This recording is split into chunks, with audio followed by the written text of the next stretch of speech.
오늘 우리에게 주시는 하나님 말씀은 누가복음 23장 33절에서 43절 말씀입니다. 해골이라 하는 곳에 이르러 거기서 예수를 십자가에 못 박고 두 행악자도 그렇게 하니 하나는 우편에 하나는 좌편에 있더라. 이에 예수께서 이르시되 아버지 저들을 사하여 주옵소서. 자기들이 하는 것을 알지 못함이니이다 하시더라. 그들이 그의 옷을 나누어 제비 뽑을새 백성은 서서 구경하는데 관리들은 비웃어 이르되 저가 남을 구원하였으니 만일 하나님이 택하신 자 그리스도이면 자신도 구원할지어다 하고 군인들도 희롱하면서 나와 신 포도주를 주며 이르되 내가 만일 유대인의 왕이면 내가 너를 구원하라 하더라. 그의 위에 이는 유대인의 왕이라 쓴 패가 있더라.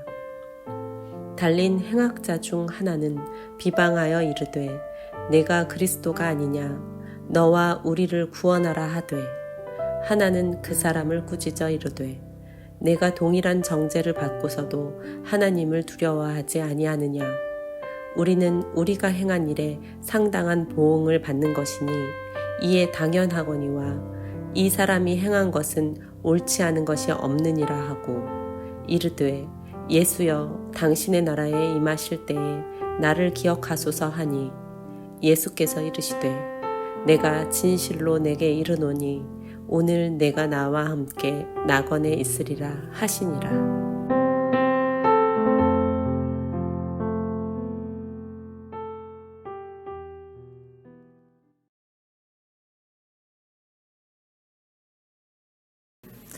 오늘 본문은 예수님께서 십자가에 못 박히시는 사건입니다. 기독교의 진수가 오늘 본문에 들어 있습니다. 십자가는 그 당시에 흉악한 죄인들을 처벌하는 로마의 가장 악독한 사형틀이었습니다. 그날 예수님뿐 아니라 아주 악한 죄를 저지른 두 사람도 함께 십자가에 못 박혔습니다.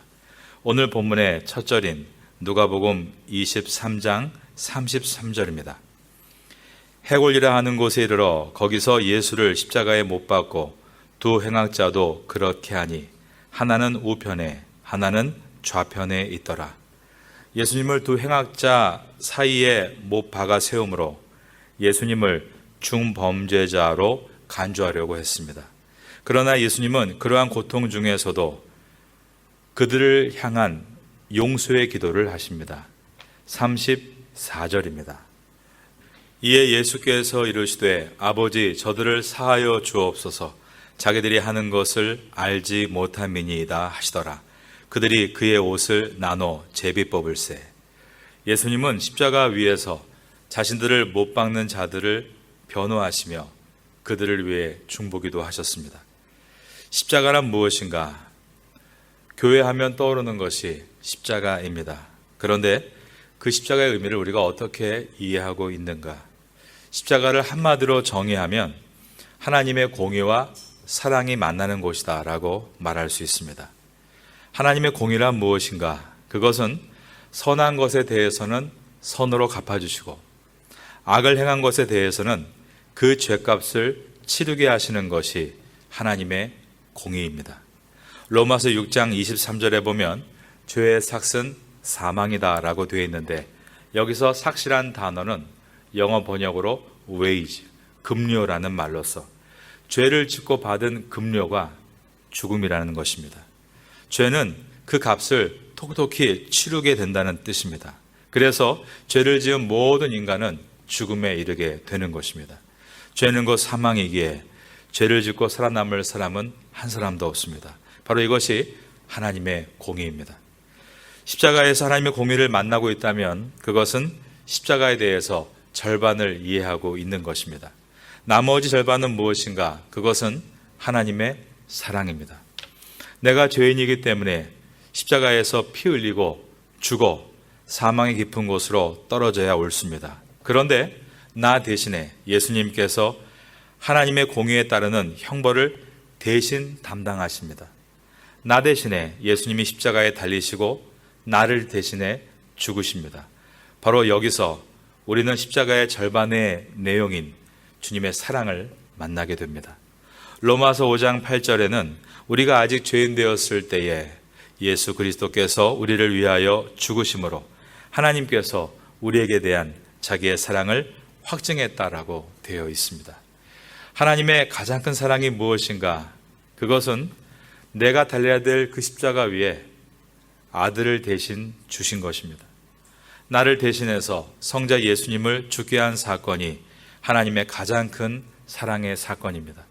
이처럼 십자가는 언제나 우리에게 두 가지를 말하고 있습니다. 하나는 죄의 삭시 사망이기 때문에 죄를 지은 사람은 반드시 죽게 된다는 하나님의 공의를 말하고 있고, 또 하나는 나 대신 독생자 아들을 십자가에 달려 죽게 하신 하나님의 사랑이 있다라고 말하고 있습니다.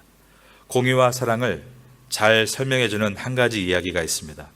어떤 나라에 말을 정말 안 듣는 왕자가 살고 있었습니다. 그 나라에는 중요한 국가의 법이 있었는데 그 법을 어기면 누구든지 두 눈이 뽑히는 벌을 받는다라고 했습니다. 이 법은 국법이기 때문에 왕자라 할지라도 그 법을 반드시 지켜야 한다라고 누누이 얘기했지만 결국 불안당인 이 아들은 법을 어기고 맙니다.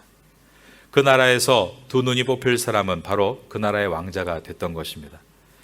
그는 왕의 아들인 왕자입니다. 그러나 국법을 어긴 사람을 법대로 처리하지 않으면 나라가 세워질 수 없기 때문에 반드시 법대로 불법자는 두 눈이 뽑혀야 했습니다.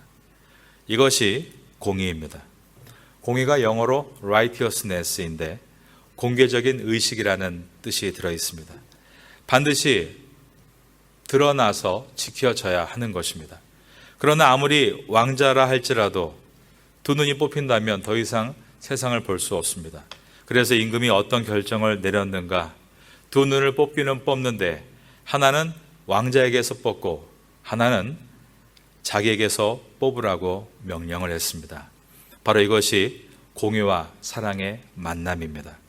이와 마찬가지로 온 우주를 창조하신 하나님으로서 불의를 행한 죄인인 인간을 공의로 심판하셔야 하지만 또한 온 인류를 자녀로 만드신 아버지이시기에 자녀를 향한 사랑을 포기할 수 없으셨습니다. 그래서 그 공의와 사랑을 만나는 한 장소를 정하셨는데 그것이 바로 십자가입니다. 그러므로 십자가의 복음을 깊게 이해하기 위해서는 반드시 이 두 가지의 차원을 이해해야 합니다. 첫째가 죄인은 반드시 심판을 받는다라는 하나님의 공의를 이해해야 하고, 그리고 또 하나는 죄인임에도 하나님은 그를 구원하시기 위해 아들을 주셨다는 하나님의 사랑을 이해해야 합니다. 죄인은 반드시 심판을 받는다. 이것은 죄의 처절한 심각성을 인식하라는 것입니다. 우리가 참 말은 쉽게 합니다. 하나님의 은혜로 죽을 수밖에 없는 나 같은 죄인을 구원하셨네. 나 같은 죄인 살리신 주 은혜 놀라와 이 찬송은 그리스도인이 즐겨 부르는 베스트곡 1위에 올라와 있습니다.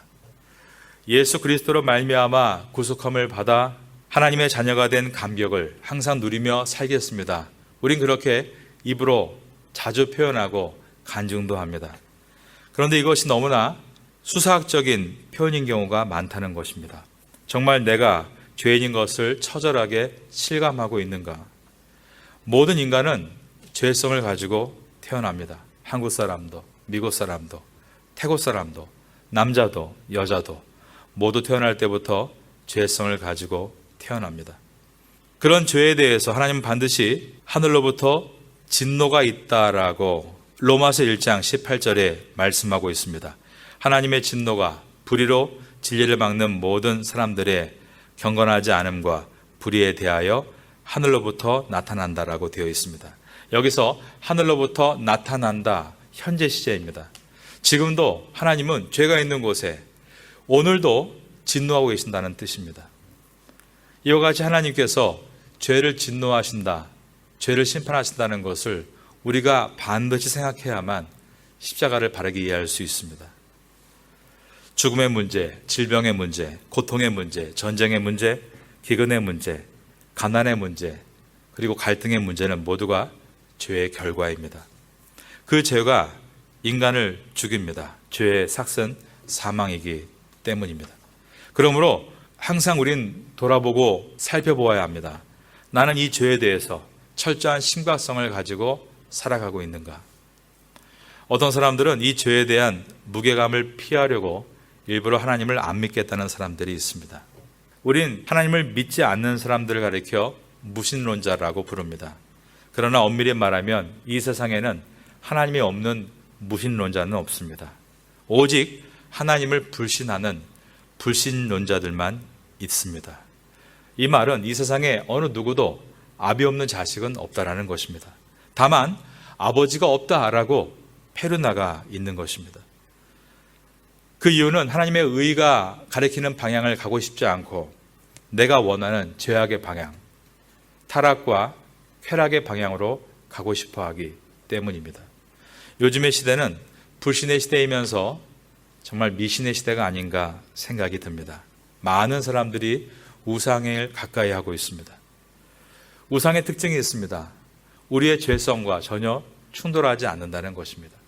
내가 돈에 욕심을 내면 우상은 더 돈에 욕심을 내도록 우리를 부추깁니다.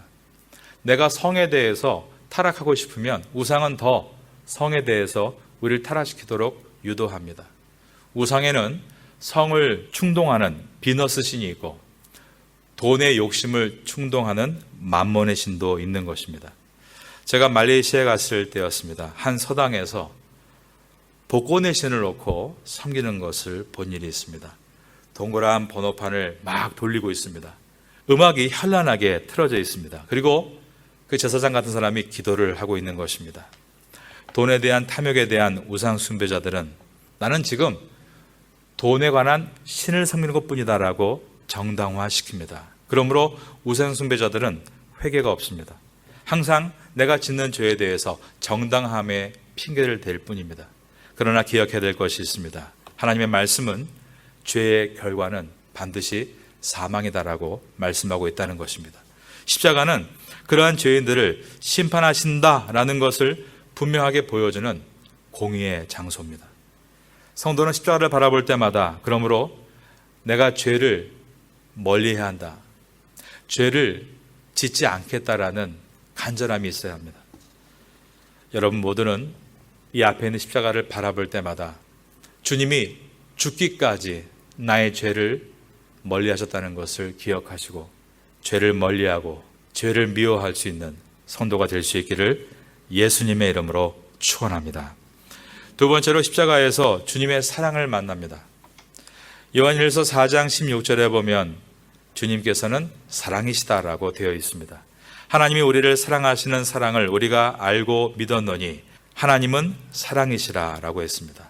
이 말은 그분께서 여러 속성이 있으신데 그 중에 가장 중요한 속성 중에 하나가 바로 사랑이다.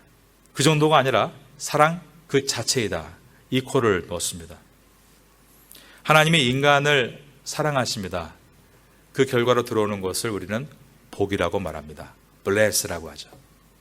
하나님께서 인간을 창조하시고 제일 처음 하신 일이 복을 주시는 일이었다라고 되어 있습니다.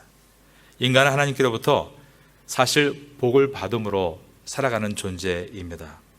하나님의 사랑이 우리에게 투영되는 것이 하나님의 복입니다. 비가 내리므로 씨앗이 싹을 틔울 준비를 하죠. 따뜻한 햇볕이 싹을 틔우고 줄기를 뻗어나가도록 해줍니다. 하지만 만약 이 순서가 바뀌어서 먼저 뜨거운 햇볕이 땅을 덮으면 가뭄이 되고 비만 내리면 홍수가 됩니다. 그러나 하나님이 인간을 사랑하시기에 그 사랑의 결과로 인간에게 복을 주심으로 인간은 이른 비를 통해서 식물을 심을 수 있고 늦은 비를 통해서 추수를 할 수 있습니다. 지금도 모든 인류가 살고 있는 것은 하나님의 블레싱, 그분의 축복 때문입니다. 즉 하나님은 인간에게 복을 주심으로 하나님께서 인간을 사랑하심을 보여주고 계신 것입니다. 여러분 오늘도 하나님께서 여러분들을 사랑하시고 축복해 주시는 줄로 믿습니다. 그런데 우리가 이 땅에서 잘 되는 것만을 복이라고 할 때 이것은 우리 기독교에 어려운 신학적인 문제를 만들어냅니다. 아브라함을 예로 들어봅니다. 아브라함은 처음보다 나중이 좋음으로 분명 복을 받았고 복을 누린 사람입니다. 그를 복의 근원이라고까지 하지 않습니까? 자식이 없는 그가 자식이 생겼고 집 없이 여행하던 그가 가나안 땅에 정착할 수 있었습니다. 전쟁터에 나갔을 때 청년 일꾼들이 318명이었다. 창세기 14장을 볼 때 인원 대비 식량을 계산해 보면 그는 가축도 상당히 많았고 상당한 재력가였다는 것도 추측하게 됩니다. 그리고 175세까지 살았다고 하니 분명 장수의 복을 누린 사람입니다.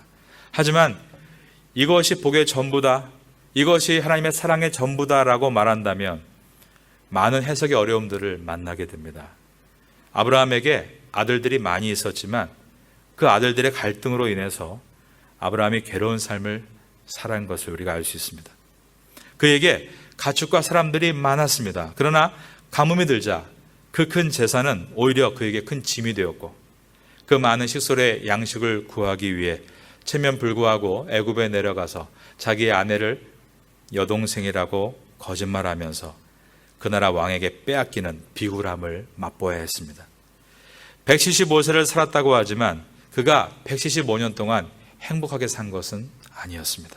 그러므로 자식이 많은 것이, 재산이 많은 것이, 오래 산다는 것이 복의 전부다라고 말한다면 그 복은 하나님은 사랑이다라는 등식으로 놓기에는 충분하지 않은 조건들이 됩니다. 그러므로 무엇이 진정한 복이 되는 것인가? 그것은 이 땅에서 흘린 모든 눈물에 대해서 하나님은 반드시 그 눈물을 씻어줄 날을 준비하시고 우리의 모든 사역과 수고와 헌신에 대해서 반드시 우리를 귀한 열매로 인도해 주시는 하나님의 천국이 있어야만 진정한 복, 주님의 사랑은 완성이 되는 것입니다. 그러므로 십자가는 천국의 완성을 우리에게 보여주고 있습니다. 예수님께서 오늘 달려있던 두 강도 중에 한 사람에게 오늘 너와 내가 낙원에 있으리라는 이 말씀은 바로 십자가가 하나님의 사랑의 완성이요 또한 천국의 완성임을 우리에게 보여주고 있는 것입니다. 이스라엘 백성들은 광야에서 살았습니다. 배고플 때 주님의 복을 받아서 만나를 얻었습니다.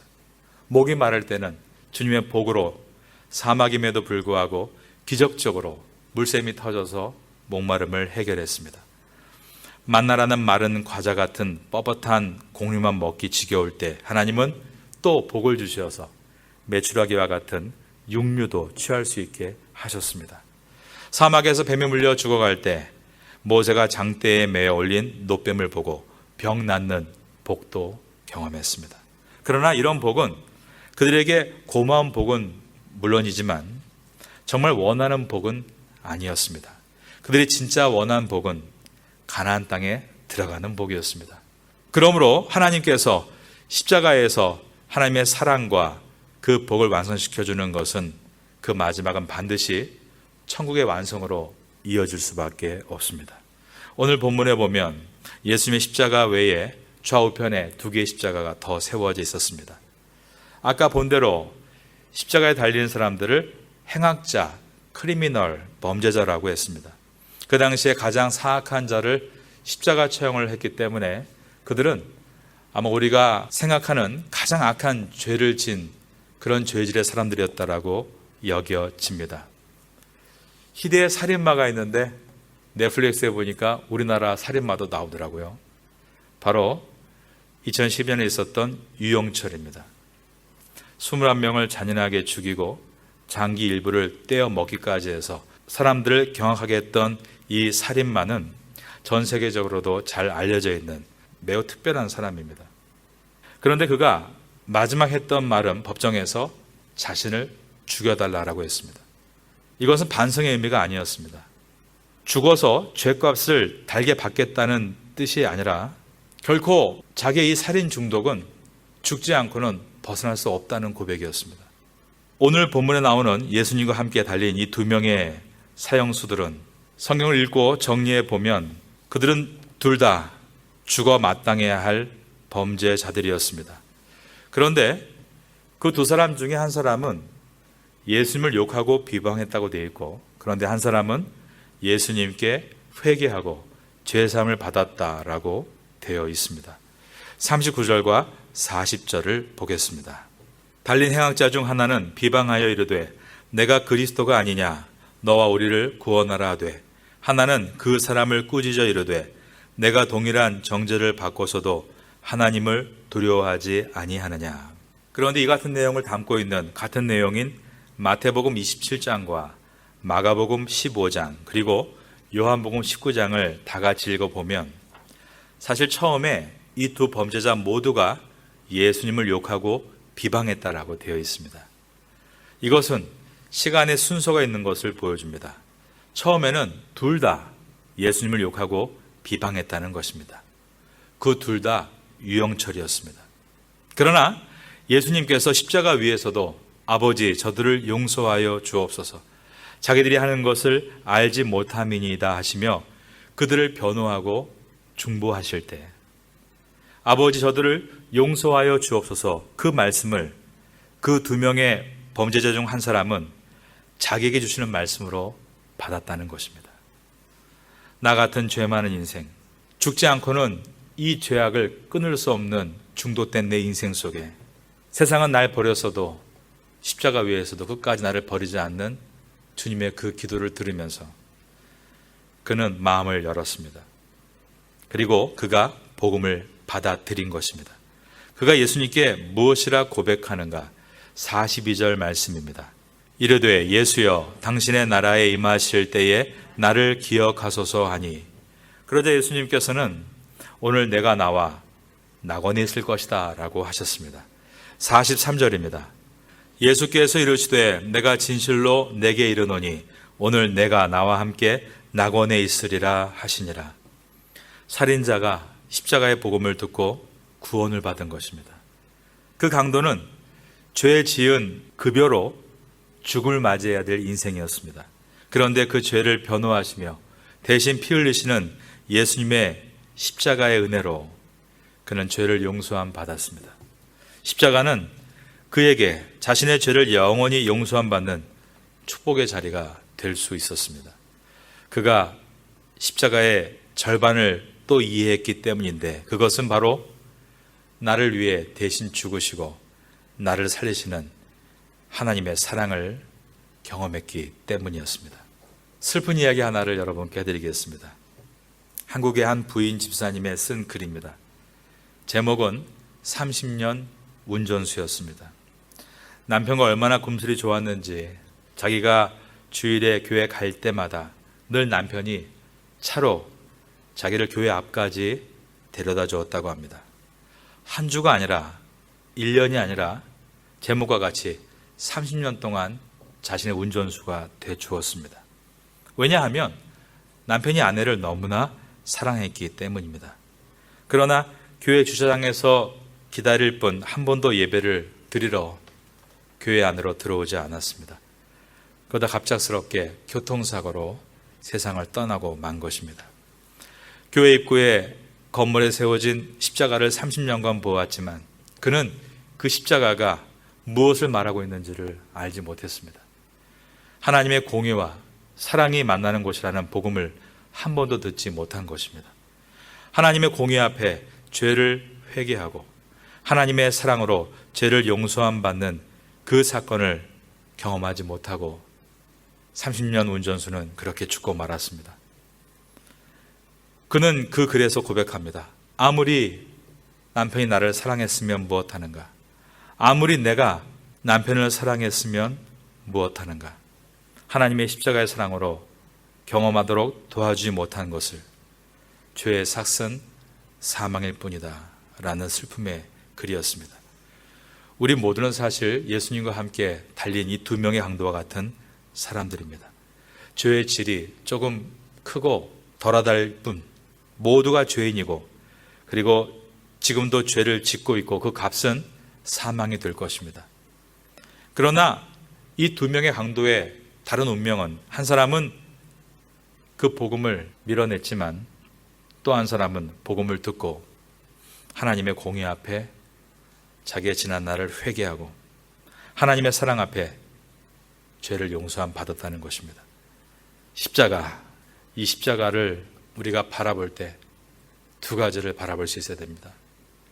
죽기까지 나를 사랑하신 하나님, 그리고 죽기까지 나의 죄를 용납할 수 없는 하나님입니다.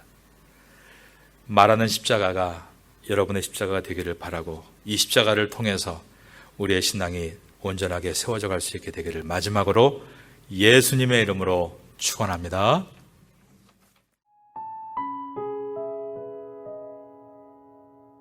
지금은 함께 기도하는 시간입니다.